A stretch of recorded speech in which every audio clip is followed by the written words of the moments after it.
Hi there, it's a Randy Moore takeover for my top 10 vampire movies. I've sharpened my stake, and as I explain to you the best vampire movies, you can come with me as we go and find some of the bloodsuckers. At number 10 we have George Romero's 1978 movie Martin. Tricky watch, Martin. Took me a couple of times to really get behind it and realise it was doing the social commentary thing that Romero's so good at. This time looking at what it's like to grow up in an oppressive family in an area that's really falling apart on itself. It features an absolutely brutal home invasion aspect, and Martin plays some horrible cat and mouse games with his prey. The interesting thing is you can't help but sympathise for him, even though effectively he's a rapist and a murderer. Another movie that gave me this feel of sympathising with someone because of what they were going through and, you know, almost asking the question of what does it mean to be a vampire, was Midnight Sun, which came out in 2011. A bit of an underseen gem. Maybe it doesn't add up to a full sum of its parts, but a good watch nevertheless. So somewhere around here, a bloodsucker's buried. You check out what's on my list, and I'll see if I can find it. And number 9, let's get classic.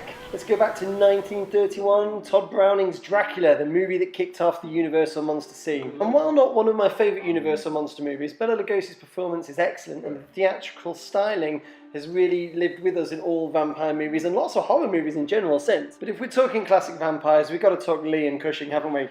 And the horror of Dracula, or as it was known in the UK, just Dracula, by the Hammer Studios. Here we get a timeless technicolor telling of the tale with fantastic sets, great score and amazing special effects, especially in that end scene. I'm going to have to be a bit more careful, because this grave is not on hollow ground. You check out what's at number 8, and I'll crack on with the digging. I'm loving the old movies still, as we get to Nosferatu. Now the reason I like Nosferatu is quite simply because I love the makeup. This is what a vampire looks and feels like, if you ask me. And now while I love the poster for Nosferatu the Vampire from 1979, I actually think you have to go back to the original in 1922 for brilliant makeup. And also the symphony score that goes with it makes it a great viewing even to this day. It's a film I sometimes like to put on in the background when I'm working because the sound will actually let me conjure up the nightmare images in my mind.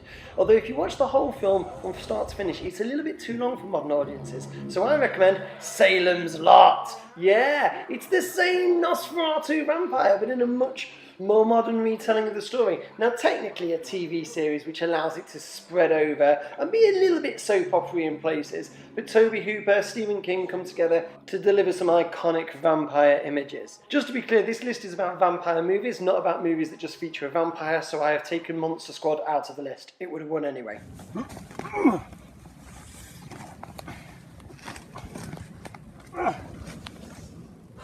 I found where he is. I'm going to keep digging him up while you guys check out number 7. Number 7, we go to 1992 for a movie that took the Hammer horror aesthetics, it took the Universal Monster feel, it chucked in a bit of Gary Oldman, it took the book and took out some of the weirdness that wasn't usually used in the films while increasing the sexualization of certain characters and basically making this a good old horny time. I'd compare Francis Ford Coppola's movie to a greatest hits album. It takes all the best beats from movies that have gone before it, but ultimately you appreciate it more by knowing the history of the movies behind it. Like all greatest hits albums, it lacks a little bit of its own soul. Ignoring some of the downright peculiar casting choices, Gary Oldman for me is the greatest portrayal of Dracula so far.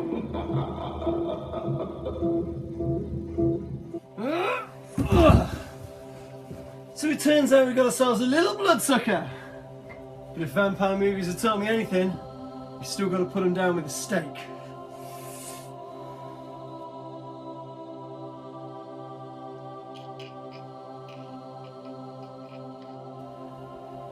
Does the stake through the head work? You guys watch number 6. I'll do a bit more research. And number 6, I think some of you are going to disagree with me, but here I'm placing Kathryn Bigelow's 1987 Western vampire movie, Near Dark. For many years this was my favourite vampire movie. It was quite hard to get for a while in the UK and I had to track down an old VHS copy of it. It still feels dirty, it still feels vicious, Bill Paxton's out of control. The bar scene maintains its tension even on repeat viewings. The Tangerine Dream score is fantastic. The 80s undertones about concerns of AIDS and drug addiction still resonate with a modern audience. It's an absolutely perfect film. Yeah, if the classics have taught me anything, it's 2 ways to really stop a vampire. Sunlight and the stake needs to go through the heart. So here we go!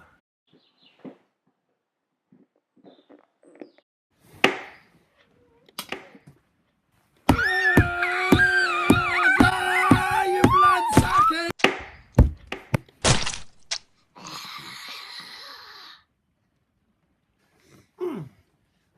Goddamn stake stuck!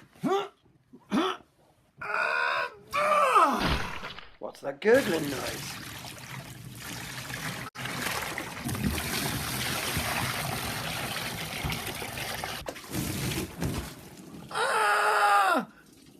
Here's number 5!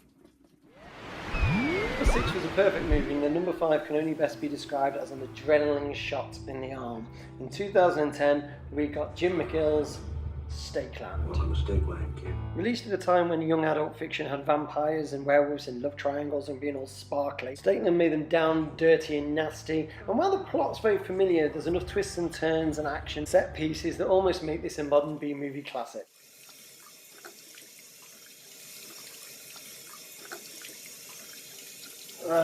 Right. Worst thing about hunting vampires is getting the damn blood out. But not everything about vampires is serious, as you're going to find out with number 4. For number 4, we travel all the way to New Zealand for a fake documentary that was released in 2014. It's What We Do in the Shadows. Quite simply, this is one of my favourite movies of the last decade. The comedy is spot on. It's a spoof movie, but it doesn't let you know that it knows it is a spoof. The direction is excellent, each character is well defined, they all have their quirks. All of these characters are featured in different vampire movies from generations gone by, but oddly, bringing them all together seems really believable. There's even moments of high tension, the special effects are great. This is comfort food for me. I think some people have easily dismissed this film as a comedy, but actually it has a lot of heart, it has a lot of soul, and it's a great entry point to the genre that will entertain horror fans and newbies alike.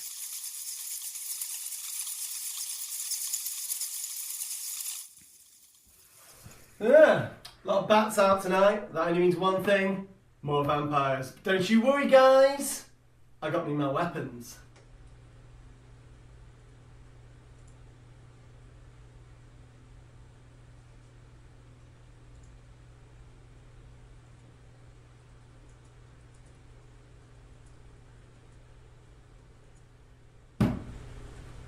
Wait a second. Sounds like one of those bloodsuckers has got in the house. I'll go stop it while you check out what's at number 3. At number 3, we have Tom Holland's 1985 classic, Fright Night. A movie is much about teen angst as it is about vampires. The characters are thickly drawn in a way that you often don't see in the genre, all being given time to get a laugh or a scare. Time seems to have been kind to this film as well, because all of the 80s elements don't so much date the film as make it feel retro. And while the story keeps it simple in terms of man versus beast, good versus evil, the direction is tight, the acting is believable, and the effects have become iconic, making this a truly entertaining movie. Fright Night. Ah! I got a little bloodsucker! Time to finish this one off. Where's me steak?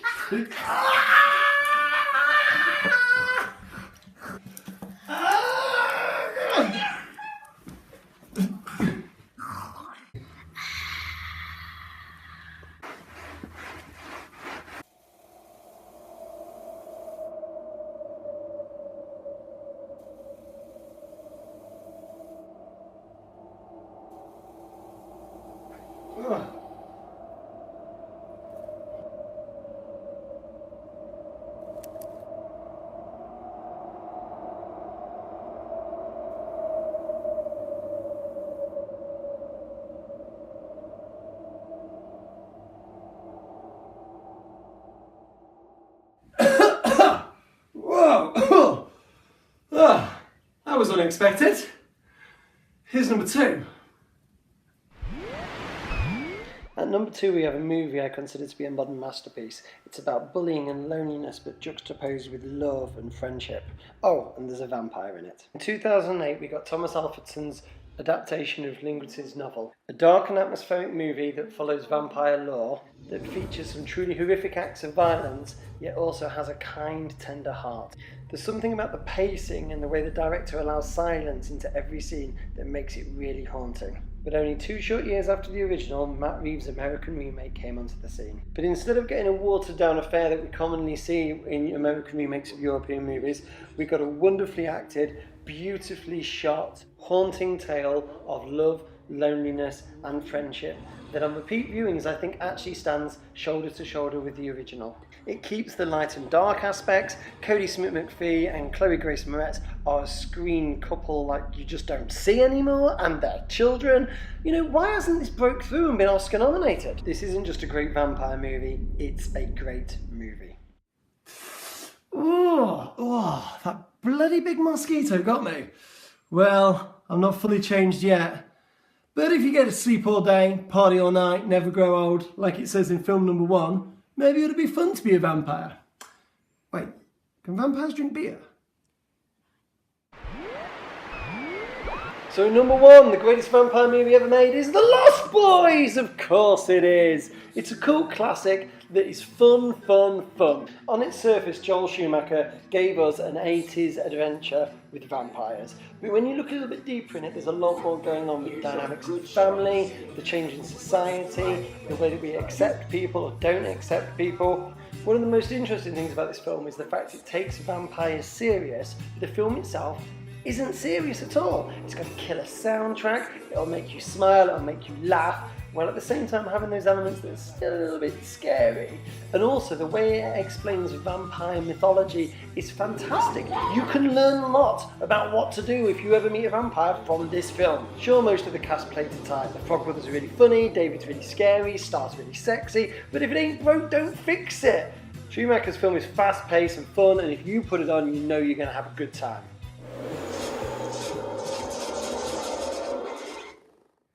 Wow, absolute nightmare. Vampires can't drink beer. Well, let me know what you think of my order. I'm sure you agree with a few, but probably disagree with most. There's only one last thing for it. Thanks for watching.